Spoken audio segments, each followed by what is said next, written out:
Welcome to the first edition of the Aruba and Curaçao Women Entrepreneurship webinar.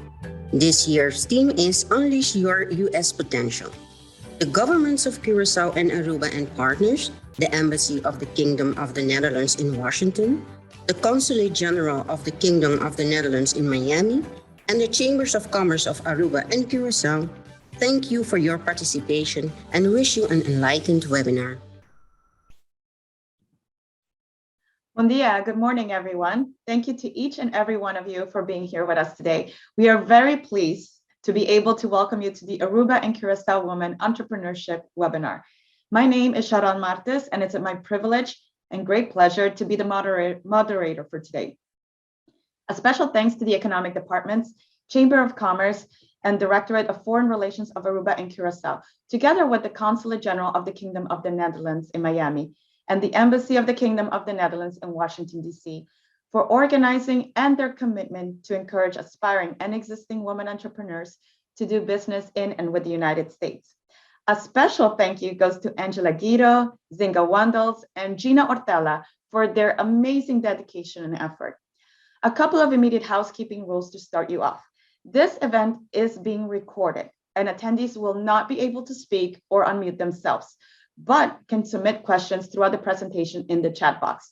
And these questions will be addressed towards the end of the presentations.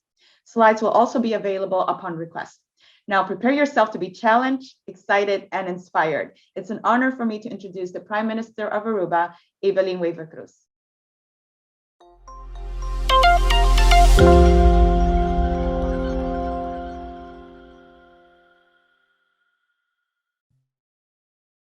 Welcome everyone to today's first Aruba and Curaçao Women Entrepreneurship webinar organized by the governments of Aruba, Curaçao, and the Netherlands diplomatic missions in Miami and Washington, D.C. I am Evelyn Cruz, the first female Prime Minister of Aruba, and I'm very happy to open today's webinar with a few brief observations.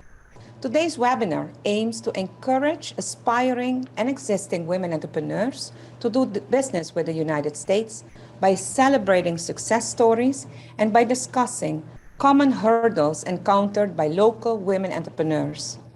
Aruba supports women entrepreneurship with multiple programs, for example, the Gender Steering Committee. In 2018, the New York Times published an article with the title, Aruba, Where Women Lead. As a Prime Minister of Aruba, I'm proud to have strong women leaders holding top jobs in the Aruban government. For example, the chair of the SDG Commission, the president of the Central Bank of Aruba, the director of the Aruba Tourism Authority, the president of the Aruba Hotel and Tourism Association, the chief police commissioner, the department head of economic affairs, the department head of the Integrity Department, Tax Department, and many more. Despite having great women leaders in the public sector and great examples of women entrepreneurship and diverse entrepreneurship at large, there is still a lot of work ahead of us.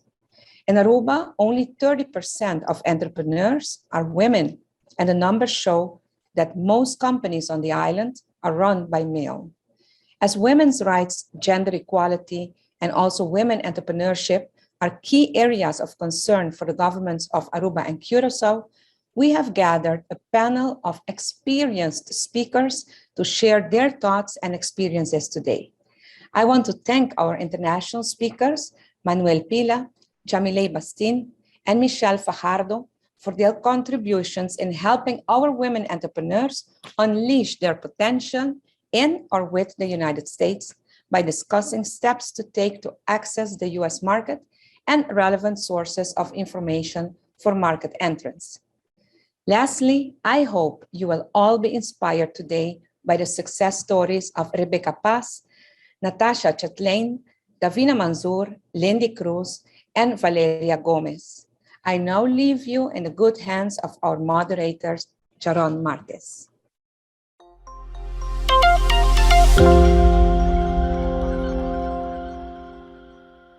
Thank you to Aruba's Prime Minister, Evelyn Cruz. Today's webinar wouldn't be possible without the support of Ms. Jocelyn Cruz.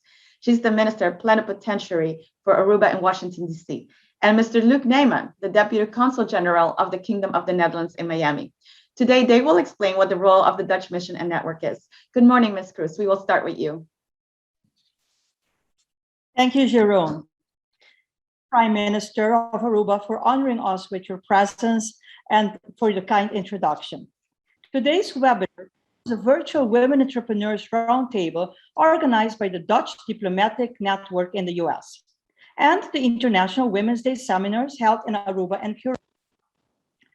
The Kingdom of the Netherlands actively supports women entrepreneurs with multiple programs such as the Grow Beyond Borders campaign to assist women entrepreneurs in realizing their international ambitions. Why do we encourage women entrepreneurship? Women have first-hand insight into the issues other women and societies face. By developing innovative solutions to these issues, women can help solve the problems faced by half the world's population and create entirely new industries. So, by empowering women and helping them achieve their entrepreneurial dreams, we are forging a better world. Research by the Harvard Business Review found women scored higher than men in key skills such as teamwork, innovation, and problem solving.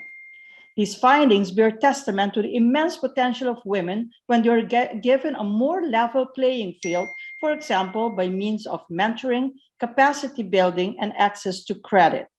Such research also confirms women's inherent leadership skills critical to success in entrepreneurship.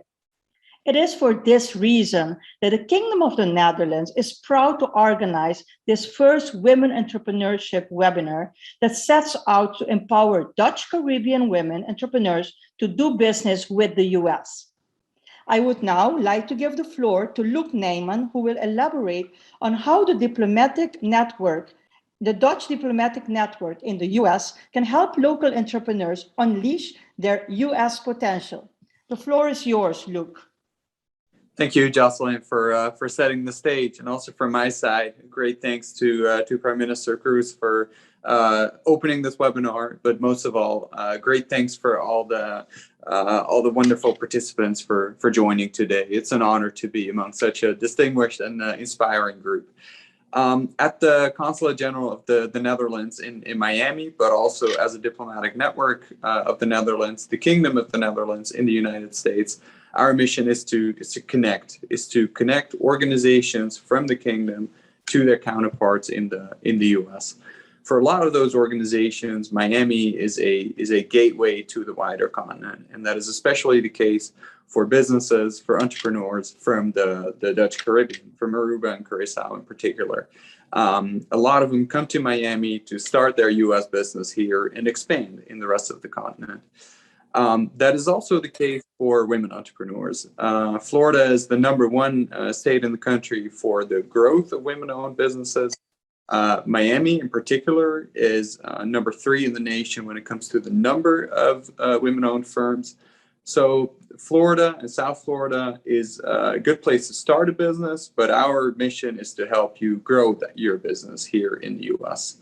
I'd like to underline that we are part of a network. So from the consulate in Miami, we cover 6 states in the South, Florida, all the way west to Texas. But we also have our colleagues at the 4 other consulates and the embassy in Washington, where Jocelyn is situated. So what can we do for you? First of all, we can provide information. That can be general information, for instance, the number of playbooks that we have available, but can also be tailor-made information for your particular business. Another thing we can do is to provide introductions or connections for you, open up our networks. A third thing would be organizing events like the one today, but many others, organizing incoming delegations, incoming missions. For instance, last week we had a large event in the soccer industry where we also welcomed CNEX from Curaçao and several companies that also do business in Curaçao and Aruba. There's a number of industries where we proactively build networks. Sports is one of them. Water and the maritime industry is one of them. Smart mobility is another. But we're open for any questions. That would be the demand-driven side of it. So the key message that I want to leave with you today is that we are here to help. We are here to help businesses and women entrepreneurs from Aruba and Curaçao connect to counterparts in the US. So please reach out to us if you see opportunities for your business. Back to you, Jerome. Move on to our next keynote speaker. He's Mr. Pilla. He is the economic developer of the city of Doral, Florida. He began his career as a journalist, writing for the Miami Herald, the Miami News, and South Florida Business Journal. From 2002 to 2007, he served as the director of marketing and public relations for the Miami Beach Chamber of Commerce. And he also served as the marketing communications director and program manager for the Hollywood, Florida Community Redevelopment Agency. In 2014, Mr. Pilla joined the city of Doral as its economic developer, and he is also a musician and a host of the Global Gumbo radio show on the Miami's Public Radio International affiliate 88.9 FM, WDNA. Welcome, Mr. Pilla. Thank you. Thank you very much. Thank you for that wonderful introduction. And I must say, it is really a pleasure and an honor to be invited to be part of this and to be part of this very prestigious panel. My name is Manuel Pilla, and I'll be sharing some information about the city of Doral and why it is such a great gateway, even within the gateway of Miami-Dade County, for so many businesses and entrepreneurs seeking to do business in the United States. Fantastic. Well, the city of Doral is a place of growth and opportunity, and there are good reasons why businesses from Aruba and Curaçao are especially welcome in the city of Doral, which I'll get into momentarily. The young city of Doral is only 18 years old. It's going to be 19 in June. It's one of the fastest growing cities in the United States. It's business friendly, platinum certified smart city that facilitates investment and growth through commitment to customer service and efficiency, technology, communication, and transparency. It was incorporated in 2003. And why is it successful? I would say location, location, location, as our realtor friends would always say. We're about 14 square miles in Miami-Dade County, centrally located, right next to Miami International Airport. I can see the planes coming in right now. And we're about 10 miles from Port Miami. We're bordered by 3 major expressways. And those are the reasons why we are an international trade and logistics hub and growing. It's also why Money Magazine named us one of the top places to live in the US. And GoVerizon.com just last year said we're the number 3 best city for small businesses in the United States. And we have a lot of businesses, about 10,000 or so businesses in the city right now, with an average of about 100 new businesses each month. So there's a lot of entrepreneurship, and I would say more than 80% of those are small businesses. But we do have a lot of multinational companies, large and small, banking and financial institutions. We have the number 1 tile district in the United States, as well as the number 1 flower import district. If you get flowers anywhere in the US, 90% of them are coming through here. We have the 2nd lowest municipal tax rate in Miami-Dade County. So within the 34 municipalities in Miami-Dade County, we're one of the lowest tax rates, and that helps the businesses as well. And that helps account for over about 70 billion in annual sales that we have here in a city of about 76,000 people. You see here some of the familiar names that are based here, but Carnival Cruise Lines, Univision, Perry Ellis. We also have major organizations like the Federal Reserve and the U.S. Southern Command based here, and a whole bunch of hotels, about 30 hotels. So also a thriving community for tourism. But certainly, I would say our main bread and butter here is about 30% of the businesses are in logistics and trade. But we have a very balanced city where we have industrial areas. We have wonderful retail, commercial, office space, and great residential locations. So it is a growing and developing city that has everything that you would need. My role is in the Economic Development Division is to provide information and guidance and help orientation to businesses that are interested in relocating here or expanding their operations in the city. We do that through new business orientation and education, site selection support, economic data that we provide across all sectors, referrals to free partner services, and all sorts of help, basically whatever help you need. We're here to help you, orient you, and help you get going. The city's Economic Development Division works with major partners like Miami-Dade County, the Miami-Dade Beacon Council, Florida Small Business Development Center, at FIU, Enterprise Florida, the U.S. Small Business Administration, U.S. Department of Transportation, the U.S. Department of Commerce, and many others to educate and empower businesses, as well as nonprofits, across the entrepreneurial ecosystem here in Miami-Dade County, which is very, very strong. We also help with grants and other programs to assist businesses. A facade improvement grant program, up to $10,000 that we offer for you to help fix up your facade. CBO grants for nonprofits. We have grants for schools. Business valuations program, where we pay to have your business valued, and other programs for cleanup, as well as a program, Doral Spend Local, to help promote local businesses to the residents here. We're also a smart city. And part of what I do is to help gather data so that you can have access to it. We're a platinum level smart city certified by the World Council of City Data. And the city invests in modern high-tech infrastructure to collect that data, to facilitate interactions with businesses, to communicate information, improve quality of life for the community, and be able to share that data. The division also administers the Doral Sister Cities program, which encourages business, cultural, educational, and diplomatic interactions. Oranjestad and Doral officially became sister cities just a few years ago, and it was a great honor to be involved in that process, which aids and creates opportunities for cooperation with businesses in Aruba and Curaçao. And in 2018, I had the pleasure to visit Aruba and Curaçao and to establish direct ties and facilitate engagement with the community. So how does the Sister City program benefit you? Basically, with the Oranjestad Aruba Sister Cities Association, the Embassy and the Consulate of the Netherlands, we help startups and established firms to grow here. We help by helping you support your activities. We offer a pathway into the U.S. market with very strong support for products and services through the international hub of Miami-Dade County, and provide your business a direct connection to Doral's Economic Development Division, its administration, elected officials, and the entire ecostructure here. So businesses from Aruba and Curaçao receive the red carpet treatment when they do business here. And so that means you. Let us roll out the red carpet for you. It'd be an honor to help you get established here in the U.S. through the city of Doral. And this is my contact information. You can find out, of course, more about the City of Doral Sister Cities program right there at that link, which I'll post in the chat. Thank you very much. Thank you, Mr. Pilla, for extending the red carpet to entrepreneurs from Aruba and Curaçao. Now we will switch gears and hear what it's like to do business with the United States.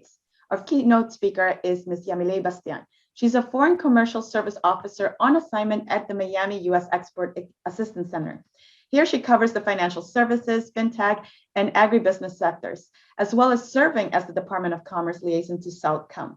She also served as acting regional senior commercial officer at the U.S. Embassy in Bogota, Colombia. She also completed a 4-year assignment as commercial attaché at the U.S. Embassy in Buenos Aires.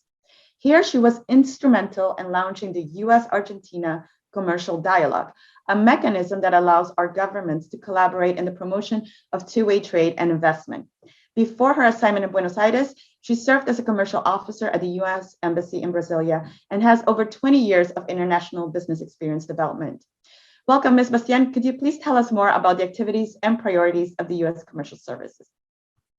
Good morning. Thank you so much. And my apologies that I wasn't able to connect initially.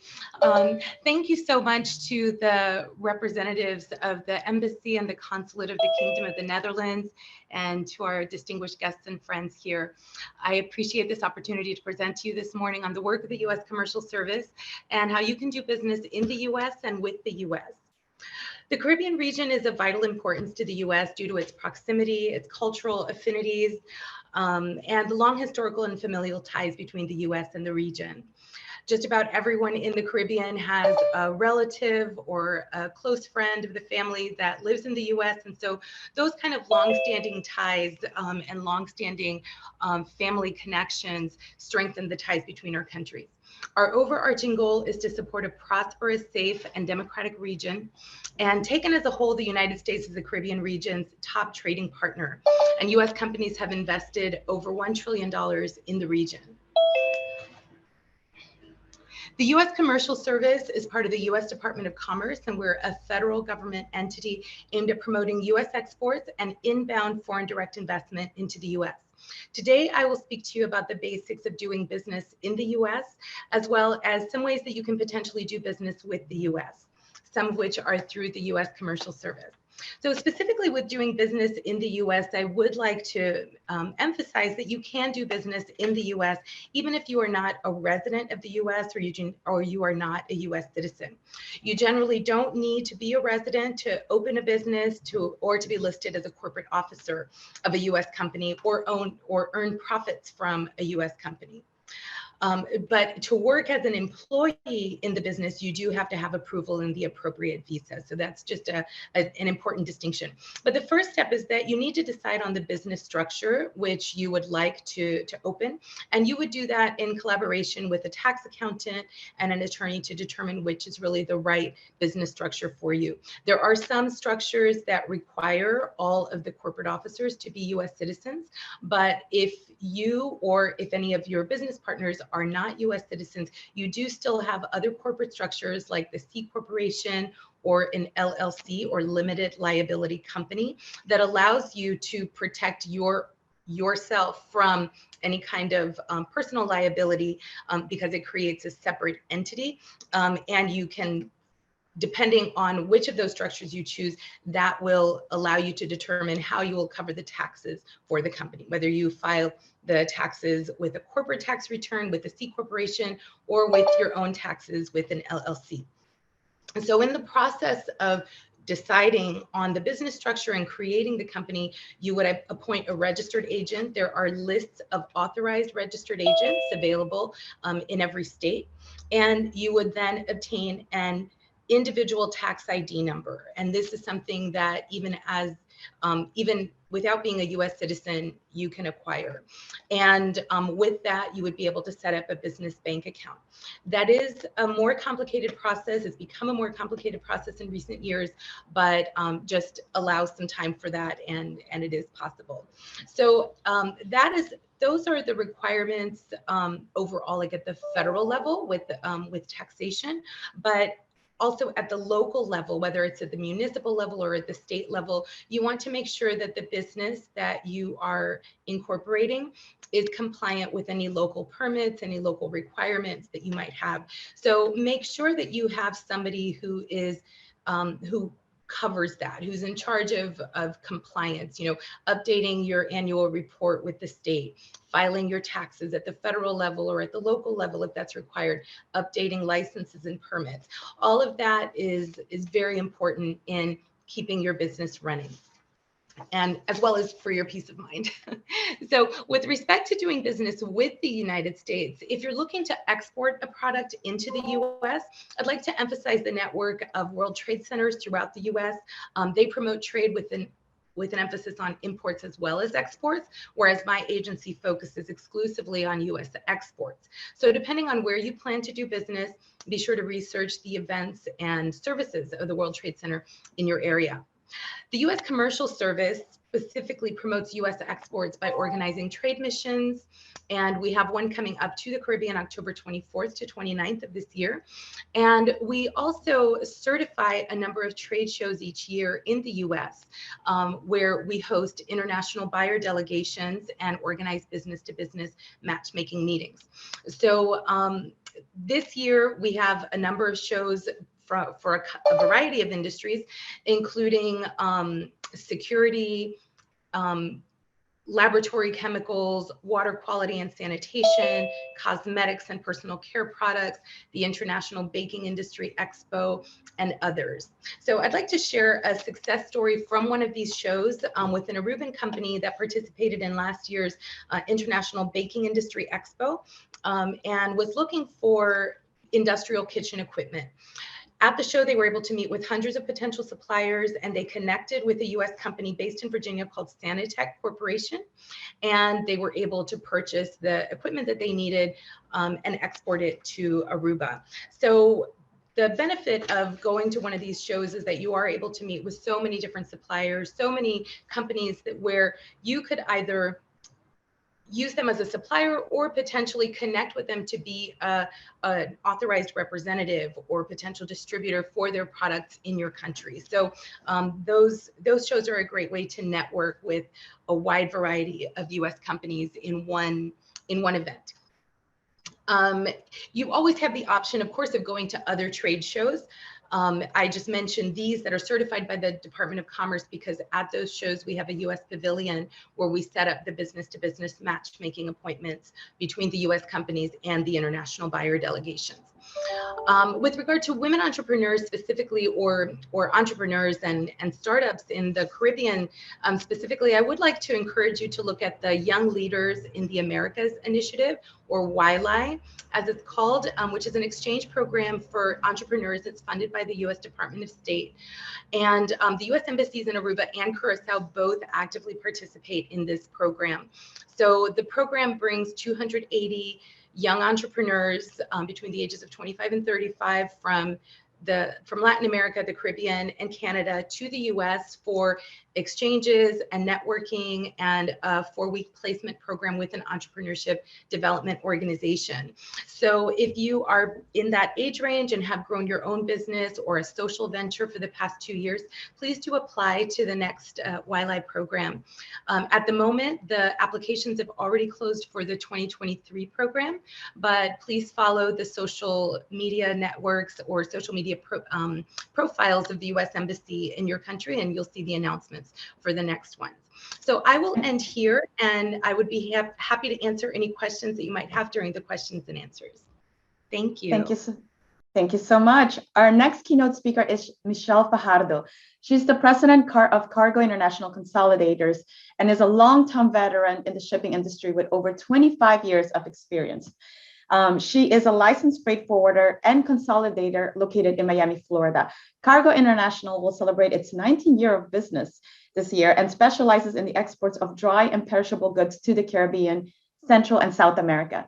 Michelle is also the first vice president of Florida's Custom Broker and Freight Forwarding Association and is the chair of their Freight Forwarding Committee. Good morning and welcome, Michelle. Please tell us more about doing business in the United States. Good morning. Thank you very much. I'm very honored to be a speaker today. Bon dia for those in Aruba and Curaçao. Let me share my screen. Okay, so let's unleash your U.S. potential. How to do business in the U.S. It's not necessary to be incorporated, but it's beneficial to open a bank account in the U.S., to have direct access to venture capital. You have more credibility in the US markets. And if you plan to open an office or hire employees, it is beneficial to have incorporate in the US. What sector? Where do you set up shop? Depends on your expertise and education, where there's best growth potential. Florida is a great option. City of Doral, for example. Okay, so choosing your sector. Florida is a great option. It's close proximity to the Caribbean, low tax rates, willingness to engage with foreign markets, as you see with the City of Doral. Let's go back. Okay, e-commerce. E-commerce is a wonderful way to start your business. You can manage it remotely, and Florida has a wonderful infrastructure for distribution, domestic and worldwide. The US is open for doing business with the Caribbean market and welcomes engagement with Aruba and Curaçao businesses. The US Department of State has formed formal strategies for engagement in the Caribbean, which of course includes Aruba and Curaçao markets. Specifically within their 2020 report to Congress, they outline how they will work with the Caribbean partners to improve trade and investment, develop small businesses, and foster the tourism industry. Let's go back. All right, how to do business with the US. Focus on tourism. Small businesses that complement the tourism industry are a great way to do business with the US. Walking tours, Airbnb rentals, local cuisine cooking classes, souvenir shops, cultural and heritage tours, destination wedding services, babysitting services, and fishing tours are just some options. Many of my clients have businesses such as these. And sourcing the tourism market is another option. You can source the hotels or the local businesses. For example, you can supply food and beverages to restaurants and hotels. Curaçao is rich in Dutch culture like Aruba and caters to the tourism industry. and it's increasing its growth. They're opening sandals in June. Enticing the US market to visit Curaçao by offering goods or services attractive to US tourists is a great way to assist Curaçao in this continued tourism development. With easy online marketing on the internet, and US consumer tourist is a web search away from your business. Evaluating your business goals. Begin by asking yourself some questions. Why? Think of the purpose of your business and what need it fills. What is the product or service that you'll be offering? Who is your target customer or base audience? And how? Develop a plan for your product or service and how you're going to deliver it to your clients. Very important, do your homework. Study your island. Where is the forecasted growth? In what sector? Where can you use your specific talents and skills to create a business? Find resources, such as today is a great resource. There are associations within your island and in the US that can assist you to formulate or expand your business plan. And find a mentor.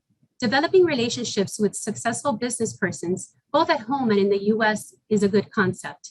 These individuals are very easy to find thanks to technology. You can just video chat with them now. And mentoring, I love mentoring and helping small businesses. Shipping, that's my specialty. Shipping to Aruba and Curaçao has been a challenge due to the supply chain troubles we've had lately. But if you use a freight forwarder, you'll have much of an easier process with it. US freight forwarder knows regulations, looks for the most economical shipping options for you, provides all kinds of logistical services. You can ship ocean, full container load, less than container load, air freight. You can ship perishable goods by ocean or air. And sourcing product. Sourcing product has been difficult due to inflation and scarcity. But if you do source it, there's ocean shipments, direct shipments from South Florida, for example, 5-day transit to Aruba and 6-day transit to Curaçao. Storing your goods. And as you know, on the islands, storing the goods can be difficult due to lack of space. In Miami, you have several warehouse options, but most of my clients, they work with a just-in-time inventory system. But due to sourcing delays, I would call it almost just in time. Distribution of your goods depends on where your client is located and what the fastest way to get it to your client and most cost efficient. It depends on the needs of your business and your client. And payments. Aruba and Curaçao are used to working with US dollars. Wire transfers are very easy now. You can work via credit card or even cash. And last but not least, this is my favorite slide. This is my inspiration and my company. Cargo International is a US licensed freight forwarder and consolidator specializing in the export of goods to the US to the Caribbean, Central and South America. We have a 50,000 square foot building and operate with 32 employees, and we're growing. But this business would not exist if it were not for a young Aruban woman with a dream. My mom, Vivian Eileen Weaver, was born and raised in Aruba, and she began her career as a woman entrepreneur in a male-dominated shipping industry. But she had a vision, and she wasn't afraid of hard work. She found a way to meet the shipping needs of her fellow islanders, and I followed in her footsteps. She is my mentor and my inspiration, and I hope today you will find your own inspiration. And good luck with your journey. This is my contact information, and thanks again, everyone. Good luck with your journey. Thank you, Michelle, for sharing. Now we will hear about success stories and inspirational messages of women entrepreneurs that are originally from Aruba and Curaçao. Our first entrepreneur is Rebecca Paz. She's the owner of Bag Jewels. She's based in New York City and has transitioned her namesake line, Bag Jewels, into fine jewelry, and is regularly featured on publications such as Vogue and has a big celebrity following from Lady Gaga to Oprah. Rebecca works evoke her laid-back elegance from her native island, Curaçao. Let's take a listen to her success story. Hello, my name is Rebecca. I have a jewelry brand called Bag Jewels. I started my company in Curaçao and have been running it from New York for the past 7 years. I hope to offer some insight as to how we got started in the US. But first, I want to recognize the fact that coming from Curaçao and from Aruba, we already have a great advantage. We can launch our products and our companies in a local space and already have an international presence. Due to the fact that so many of our clients are tourists, we already have an international clientele just by being home. I think understanding this is what helps us identify potential markets in the US. Understanding where your clients come from, who purchases your product, what communities do they belong to? Do those align with the ethos of your brand? Do you have similar lifestyles, shared interests? If so, what are their purchasing patterns? Do they shop locally? If that's the case, identify boutiques that could carry your brand. Does your product align with their clients? I think that this is a organic yet very strong way to enter any new market, as opposed to going into a well-known platform like Amazon that's quite saturated, where your brand will be much more difficult to identify, to differentiate itself from thousands of vendors, and where it will be even harder to create an actual connection with the client. When someone has already visited our islands, they share that emotional connection to where we're from, to our story, and therefore they will be much more loyal as a customer. I hope that this helps. There's so much more out there. I've included a little bit more information on the slide. I wish you all the best, and thank you so much for having me. Thank you, Rebecca. Our next entrepreneur is Cindy van der Dijs. She's a graduate from the Florida International University with a demonstrated history in the food and beverage industry. She began her career by introducing Lovers Industrials Corp., a leading producer in ice cream, juices, and dairy products, to the new era of marketing. She's managed also a team of graphic designers, marketing executives, and marketing managers. She has experience in launching numerous products in multiple markets while working closely with research and development and packaging design teams to create and launch winning products, reaching the brand's optimal presence in the Caribbean islands through powerful branding campaigns. Today, she now manages 3 different campaigns in the United States. Welcome, Cindy. Good morning, everyone. It's a pleasure to be here. If I can let you all take at least one takeaway, then I know we're taking a step forward. My journey towards becoming an entrepreneur here in the US started much younger than I knew. Little did I know that my father had been raising me in a very disciplined and strict manner, because by the time I was 24 years old, he had passed away, and I knew I needed to figure it out with or without. I became extremely persistent in finding my route, especially after all those teachings. I had to keep growing, otherwise, what was it all for? I came across this quote that says, "Know clearly what you want and you shall obtain it." I put everything I knew to the side and just began into practice. I continue to develop my character as a leader, and I hope to push you all today to develop your characters as a leader. Prior to moving back to the United States, I created a plan. I thought, okay, I'm not just gonna come here and freestyle it, because that's just not how life works. You have to create a plan. I came across this American guy that said something really funny. He was born and raised in America. He said, "I noticed that the people who are born here, we don't really realize the land of opportunities because we have it. But people coming from overseas, they're hungry because they may not have that same opportunity from home." And so I thought that was really interesting and funny.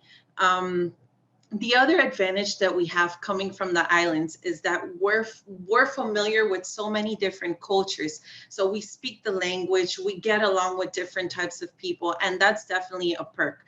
You don't need to know everything, you just have to stay on track. You will meet the right people. Life has its crazy way of putting it all together, and little by little, you'll get there. I would say that some consequences that of doing business in the US as opposed to in the Caribbean would be the consequences of not abiding to the rules are much more stricter here in the US. I think that you need to make sure you file your taxes, you learn what permits you need, abide to the laws, and it requires a lot of mental strength. You have to become your own mentor, daily teachings, pep talks, reading books, teaching yourself, creating a routine, consistency, lots of patience. I still have a very long way to go, but I want to end it again with the same quote I started with. Know clearly what you want and you shall obtain it. So go for it. Thank you. Thank you, Cindy. Our next success story comes from Valeria Gomez. She's the co-owner and designer of Vadava's Jewelry, an inspirational and meaningful accessory and jewelry brand made by single moms at home in Aruba and Colombia. Welcome, Valeria. Hi, thank you so much. Good morning, ladies. Thank you for the opportunity. And thank you to the ladies that just spoke. They were really inspirational. I love it. My name is Valeria Gomez, and I'm one of the co-founders of Vadavas, an inspirational jewelry brand founded here in Aruba. In Vadavas, we employ moms to handmade all of our products from the comfort of their homes. And in this way, we provide them with an extra job they can do from their homes without having to spend less time with their kids. Vadavas has 2 concept stores in Aruba and 1 in Bonaire that opened last month. Excuse me, Valeria. Can you please turn on your camera? We cannot see you. Oh yes, I know. I know you can't see me, but I don't know how to make you see me. I don't know. I'm so sorry. And I dressed up in pink. Let me see. Okay, please do continue. Okay, I'm so sorry, everyone. So Vadavas has 2 concept. Oh, hi. You see me. We have 2 concept stores here in Aruba and 1 in Bonaire that opened last month. We also sell directly to U.S. customers through our website, and we do have Vadavas Jewelry in other stores and salons in the United States. So I'm here today standing as a testimony that it can be done. You can do business with the U.S. and in the U.S. I know we talked already in the beginning about finding products you can distribute in your islands from the U.S. or purchase products for your businesses in Aruba or in Curaçao from the U.S. But I want to tell you, and I want you to really believe that it can be done to establish your business in the U.S., open your company, and sell to the U.S. market. I have 3 tips I want to give you really fast. And the first one is to keep your prices competitive. You need to get to know who are your competitors in the US and try to put competitive prices out there.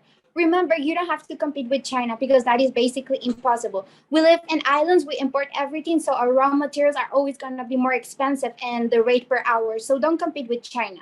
Compete with US products. My tip number 2 is to be quick on delivery and be honest with everything related with time. You don't want to have to deal with angry or frustrated customers. It's not nice at all. So really be honest about when your products are going to be delivered. My number 3 tips is to include shipping. It sounds crazy to include shipping because we live in islands. We don't live in the US, but it is possible. You can use great companies like Cargo International to do business with the US, and you can do also using a strategy that we use, which is to consolidate. So we put all the orders together and we send them together one day of the week. We don't send every order that gets placed every day. We wait until we accumulate all the orders and then we send them together. My 4th tip for you, last but not least, is to start selling your products right where you are. We are blessed because we live in Aruba and Curaçao, and we get a lot of tourism from the United States. So you should use that. You should start to sell so you can start to learn and get feedback from the US market without having to pay in US dollars. You can open a shop wherever you are in your local market and start to get to know the US market. Thank you so much for the opportunity. I hope these tips can teach you and help you. Thank you for the tips, Valeria. The next entrepreneur is Davina Mansour. She started her own company in New York and was instrumental in building one of the biggest event venues in Brooklyn and has leveraged her network and experience abroad to projects and clients in Aruba. She also is the member of the Whitaker Real Estate Company. Welcome, Davina. Hi, good morning, everyone. First of all, thank you so much for having me as part of this webinar alongside so many incredible women. As Jaron already mentioned, I have many different roles and positions in various US companies. And I'm just going to be short because I know I don't have too much time. I just want to put a tip out there to everyone. Never underestimate how much your experiences and the culture and the languages in Aruba and Curaçao will actually help you in getting very far in the US. It's a market that is very easy to enter. Doing business is easy. You can incorporate a company in, less than 10 minutes, basically. You can open bank accounts up in less than a week. You just have to have, obviously, the right, networks and connections. So just to give you a brief overview of how I did it, I actually worked as an attorney in Amsterdam, in Curaçao, and in Aruba before I went to New York. And my experiences in the islands actually helped me a lot in obtaining this role in New York. I remember my first day at the law firm. I brought in a new client, which was a bank in Aruba, which was great. And you leverage a lot on the networks that you make anywhere. After that, I was approached by 3 different groups in New York to join them on a freelance basis, which I did. Jaron, please tell me when I'm like 10 seconds out, because I'm not timing myself. You're doing well. I was approached by 3 different groups in New York to join them on a freelance basis, which I did, and build a huge event venue in New York. I would show you the slideshow, but I don't really have much time. And aside from that, I have my own consulting company. I can share my email with everyone. I help a lot of startups actually with their corporate documentation, incorporations, and other needs. And most of them are in the US, but I'm of course very happy to help anyone from the islands that needs any assistance in getting their company started. And again, please do not underestimate how much we have to give back to the US just coming from the islands. I 100% agreed with Davina. Don't underestimate our background and the way we were raised. Now, thank you, Davina. And the next we will show an inspirational video from strong Caribbean women from Aruba and Curaçao. These include Lindy Cruz. She's the owner and director of Lindy Lifestyle Boutique. Naline Helbron, she's the director and formulator of Helbron Green Development. Susie Maduro, she's a motivational speaker and consultant at Susie Maduro. Let's have a listen to their journey. If you're struggling to define success, I have 2 tips for you. 1, you can always start over. And 2, only you can define what success is at your own terms.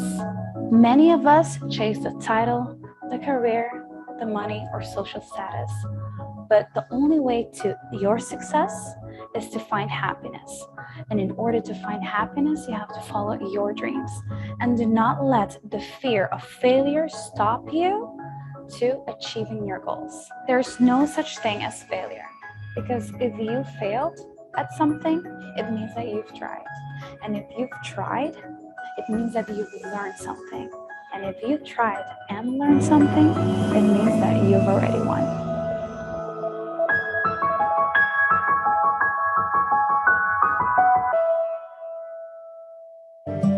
Dreams are free. People would say I'm crazy, and that is totally fine with me because I love big ideas and big dreams. What started as an idea back in 2015, I turned it into a manufacturing facility and a recognizable local brand.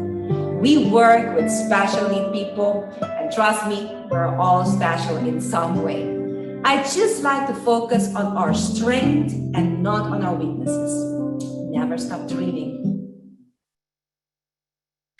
As an entrepreneur and as a female in the male-dominant industry, I think it's important to have confidence in yourself and in your business.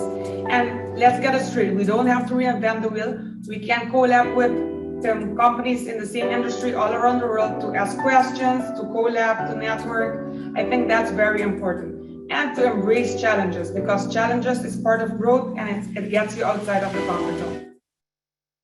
Against all odds we may encounter, like age and uncertain economics, please do not panic. Stay calm and focus and continue with new plans. Try new ways, study, research, and read more. Know what is going on and who is doing what in order to proceed. Find support of your friends and positive people. Please run away from negativity. Reinvent in creative ways to adjust to the situation. It's no coincidence that you're here with us today. It means that you've been thinking about taking a risk, and I'm here to tell you that it's time to go for it. Big commitments precede big accomplishments, and that's exactly what being an entrepreneur here in the US is. Having a strong desire, a vision, a clear idea about what it is that you want to do, creating a solid plan behind that, and just staying consistent amidst all the doors and all the people around you saying, no, bad idea, we're not gonna do that, it doesn't make sense, there's no one gonna buy it. Staying consistent around all of that is the key to success. So hop on the wagon and let's go. You can also be an entrepreneur here in the US. Thank you to the amazing entrepreneurs, Lindy Cruz, Nalin Helbron, Susie Maduro, Queen Anne Bergen, and Cindy van der Dijs. Now we will move on to our panel with three ladies from the islands of Aruba and Curaçao. Ms. Lindy Cruz, Valeria Gomez, and Cindy van Dijs. Cindy, we will start off with you. What would you like female entrepreneurs to know about starting their own business in the United States? Hi, everyone, I'm back. Okay, what you should know about starting entrepreneurship in the United States.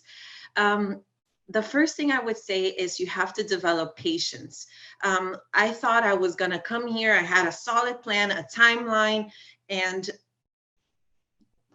nothing happens as the time that you say it's going to happen. But the point is that you had a timeline, and if you didn't have it, then you really wouldn't have been that far off, right? So that would be one of the things I would say to answer your question. Thank you. Now, Valeria, you talked a lot about working with raw materials and, you know, doing business worldwide. What would you say is the way that the Dutch government helped you propel your business worldwide? I can hear you. Okay. I feel like we are in a good time for doing business as women. I actually got engaged with the Department of Economics because it was a random circumstance. I went to a lift and there was like a flyer that says Business Week. And once I enter, I've been in it like for a few years straight. I've learned a lot of things. We have even a group of women that is called the Business Entrepreneur Women Exporters. And I feel like we do get a lot of help. We have an expert. Her name is Diana Mora. She is an expert in export, and she's constantly guiding all the women that want to create a product or a service and export it to the US. So I feel like we're getting help. And it's good because every day more women want to become entrepreneurs and do it big. Well, that's great that they're getting help. Lindy, tell us a little bit more about your experience. I know you've had your business for over 5 years now. Tell us about the importance of networking with other cultures, especially in the United States. Hi, thank you everyone for this opportunity. Well, in my first classes of my business school of leadership, the professor mentioned it's not always what you know, but who you know. So I cannot emphasize enough on the importance of networking. And I'm going to tell you a little story of a recent event that happened to me regarding networking. So we all know it was COVID, and for 2 years, we didn't really travel. Everything was so depressive. So this year and last month, I decided to go to a fashion show, or not really a show, but like a trade show. Okay, like a trade show, yes. And when I got there, it was a whole new world. And given like I've done this before, but it was a whole new world that opened up for me. And I met so many people, like for example, the VP of Steve Madden, and I got the line Steve Madden. And also, like Davina mentioned earlier, do not underestimate where you come from and what languages do we speak. As soon as I say that I'm from Aruba, all the people, the Americans that I talked to, they lit up. Opportunities were open for me. And it's definitely a conversation starter. Yeah, and I was so surprised to the point that I started speaking, or I told this lady that I'm from Aruba, and she started speaking Papiamento to me back.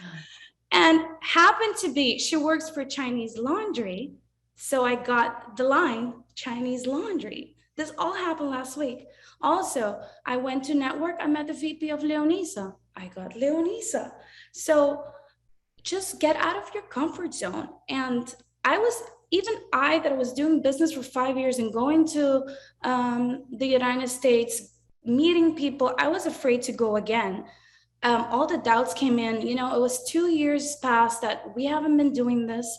So I just closed my eyes and went on that plane. And even back, when I came back from New York to Miami, I fell asleep the entire plane. And I woke up next to someone who was working in Macy's, who can get me the connections to do business with Macy's.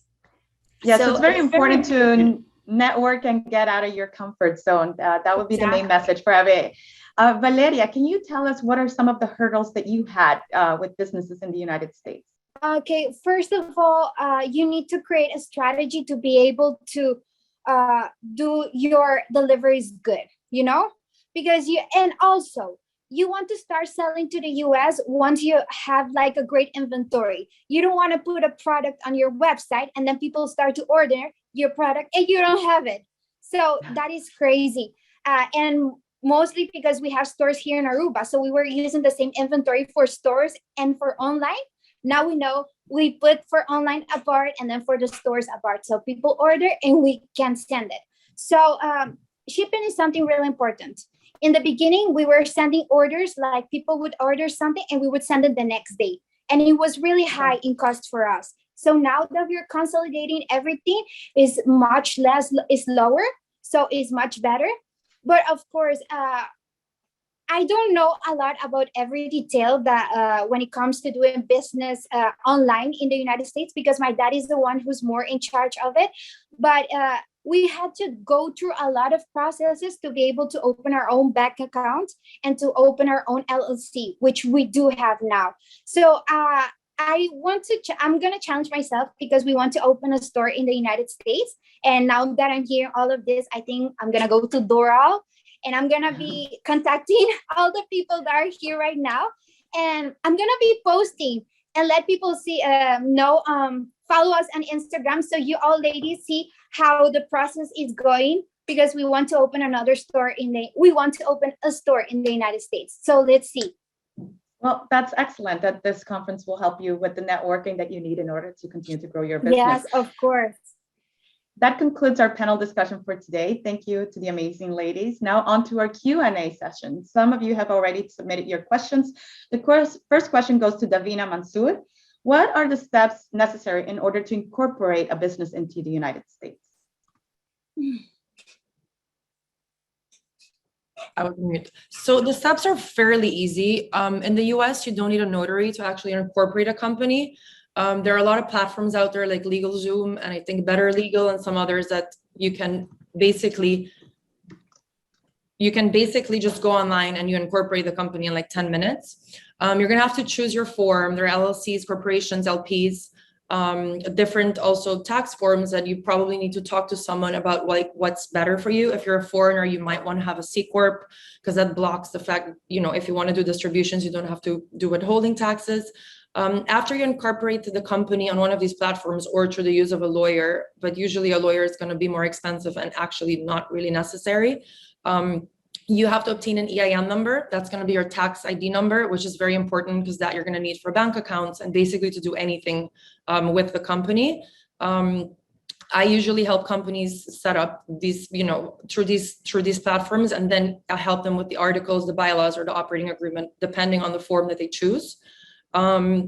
One thing to take into consideration is that anyone can be a director, officer, or a shareholder of a U.S. company. You don't have to be a U.S. person to do any of this, but one person that is going to be an officer will need to have a social security number. And this is because the reason for this is that you always have to have one person on file that is responsible for sales taxes. And obtaining the social security number is a different process. You might, consider having a US partner in your company that has a social security number. That's one option, or going through the whole process of the visa. And that, unfortunately, I cannot help you guys with because I did not have to go through that process because I'm a US citizen. But I'm sure that there are other people on this panel that have gone through that process and can help with that. Jaron, maybe you know. No, absolutely. If you have any further questions in regarding of how to set up all these things, please do contact the contact person, the contact information in the chat box for the email for the organization. for the Chamber of Commerce, and they will address these questions more specifically. In the next question, and the last question for today, goes to Michelle Fajardo.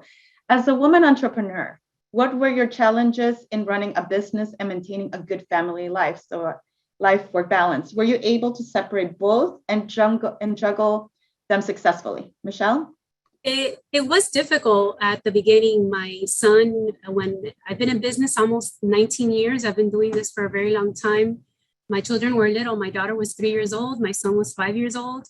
And at the beginning, I was consumed with running the business, starting it out. And I would miss field trips. I would miss events for the school. And actually a client of mine told me that don't miss those times because they won't come back. And now my daughter's 22 years old next week, and my son's almost 25. So what I suggest, I see a lot of young ladies here today. Don't miss out on your family. Thanks to technology now, you can work in the evenings, you can catch up while the kids are sleeping, but don't miss those moments. Enjoy your family life. With this pandemic, we really learned that life is uncertain. So I think as women, we have women power. We can juggle both. Sometimes you'll drop the ball here or there, but we can keep them all rolling. Yeah. Thank you, Michelle. I agree. Don't miss out on those beautiful moments. We've now reached the end of today's webinar. We would like to say thanks again to the presenters, panelists for their insight and inspirational stories. If you want to contact any of the participants, please do let us know, and we can put you in touch with them. We will share the contact information with everybody via email after this. And thanks again for the audience for joining. Hopefully the webinar was beneficial for everybody. Here's the closing message from the Deputy Minister of Curaçao, Rutmilda Larmoni Cecilia. Mashadanki, and thank you for your attention. Good morning, entrepreneurs. As Deputy Prime Minister of Curaçao, I would like to thank you all speakers and participants, especially our female entrepreneurs, for participating at our first edition of Aruba and Curaçao Women Entrepreneurship webinar, titled Unleash the U.S. Potential. Our position has changed drastically throughout history, and it is ever-changing. Our presence has brought immense diversity in the business world. It has made us and the business world stronger than ever. The power that we possess to motivate, think creatively, be innovative, and care for our fellow women has brought us where we are today. I applaud all phenomenal Arubian and Curaçao female entrepreneurs speakers in today's webinar who saw an opportunity in the U.S. and embrace it with both hands. They show us that we Caribbean women are not afraid to take risks. The U.S. has been an important strategic partner for our island, and it is important to keep nurturing this partnership by maintaining a warm relationship between the countries. I do not want to finish without leaving you with an inspiring quote of Michelle Obama that says, "No country can ever truly flourish if it stifles the potential of its women and deprives itself of the contributions of half of its citizens."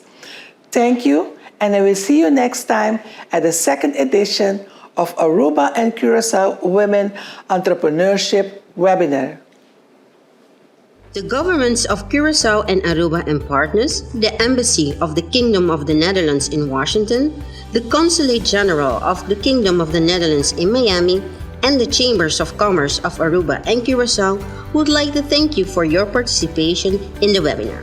Additionally, we invite you to enjoy the second edition of the Aruba and Curaçao Women Entrepreneurship webinar.